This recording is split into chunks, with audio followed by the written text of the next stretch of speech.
আপনারা জানেন গত 8 তারিখ পাগল হাসান মারা গেছে। তার সাথে পরিচয় আজকে 17-18 বছর ধরে।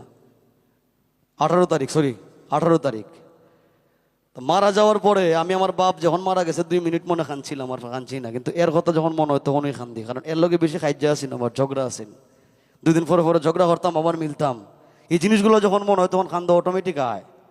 এইটারে আবার পুঁজি করছে আমার সিলেট বিভাগের কিছু গীতিকার আছে, যারা গত 10 বছরে একটা হিট গানও দিতে পারছে না। কারণ পাগল হাসান যা গাইছে যা লেখছে সব হিট। এই পাগলের কারণে এর গান আর কেউ শুনে না। এরা সব একজুট হইছে। যখন হাসান মারা গেছে এরা চিন্তা করছে যাক, কখন তো আমরা গান শুনতেইব, হাসানের তো নতুন গান নাই, আর গাইতো কেডায়। আমি যখন ঘোষণা দিলাম যে আমি যতদিন জীবিত আছি পাগল হাসানের গান আমি গাইমু, আমি বাসায় রাখবো যদি আল্লাহ আমার বাসায় রাখে। এখন আবার চিন্তা করছে যে আল্লাহ আশিক ভাই যদি দূরে লাইতে তো আর উপায় নাই, তো গান শুনবই মানছে। তখন সবাই মিললে চিন্তা করতেছে